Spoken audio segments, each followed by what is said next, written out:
quoi? On va faire un petit qui a dit quoi, comme ça nous arrive de temps en temps. Qui a dit, chaque fois que Nicolas Sarkozy apporte des propositions, la démocratie est gagnante.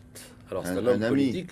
Un homme politique, oui, je ne sais pas si vous dites un ami ou un ami au sens en vous moquant un peu, non? Eh ben non, c'est pas franchement un ami. Ah bon, pardon. Non, c'est François Hollande, figurez-vous, qui s'exprime comme ça dans le Parisien ce matin. C'est de l'humour. Voilà, oui. Enfin, non, il le pense. Il dit voilà, quand Nicolas Sarkozy dit quelque chose, ben, ça apporte quelque chose au débat. En attendant, c'est moi qui suis toujours président. En gros, c'est un peu ça l'idée. Et il a rencontré effectivement les lecteurs du Parisien. Alors, il leur a dit pas d'augmentation d'impôts en 2015, 2016, 2017, pas de solution magique sur le chômage. Il leur a également dit ça. Vous avez entendu tout ça dans le journal de Nathanaël de Rinxin tout à l'heure. Qui a dit la laïcité ne s'apprend pas comme les sciences naturelles?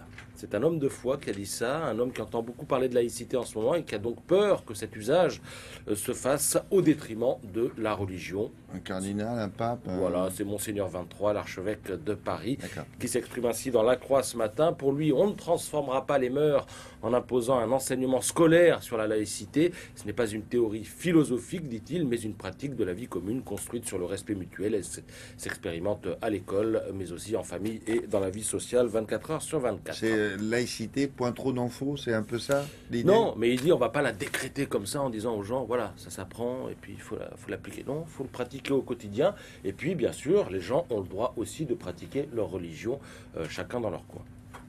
Qui a dit Jacques Chirac, il est trop impulsif, je lui dirai qu'un arbre du parc me fait trop d'ombre dans mon bureau, que le lendemain je le retrouverai abattu. C'est un politique qui est mort. Alors, il raille un peu Chirac, là, mais il l'a quand même bien aimé, il l'a même lancé. C'est un ex-président de la République, c'est Pompidou, Georges Pompidou. Alors, il parle de l'impulsivité de Chirac, parce qu'à l'époque, dit-il, on cherchait à me persuader de le nommer Premier ministre. Sans doute Marie-France Garot cherchait-elle à le faire nommer Premier ministre. Mais vous lirez tout ça nous est rapporté par Édouard Balladur, dans le journal La Revue. Et d'ailleurs, on les voit tous les deux, là, Jacques Chirac et Édouard Balladur. Alors là, photographié le 10 juillet 1976, alors que Jacques Chirac, cette fois, est Premier ministre, mais a été nommé par Valéry Giscard d'Estaing. Qui a dit probablement Dornano. Michel Dornano. Ouais, Michel Dornano à gauche, non? Qui était sur la gauche. Qui a dit? On le confirme? Faites voir. Oui, il me semble. Hein.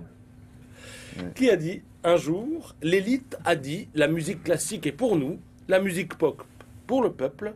Pour eux, c'est noir et blanc. Je ne suis pas d'accord. On peut faire aimer le classique en le modernisant. Alors, pas simple, hein, c'est un musicien. Il est néerlandais, mais il a un nom français. Ah oui. Vous avez trouvé. Il joue le piano, il a les cheveux longs.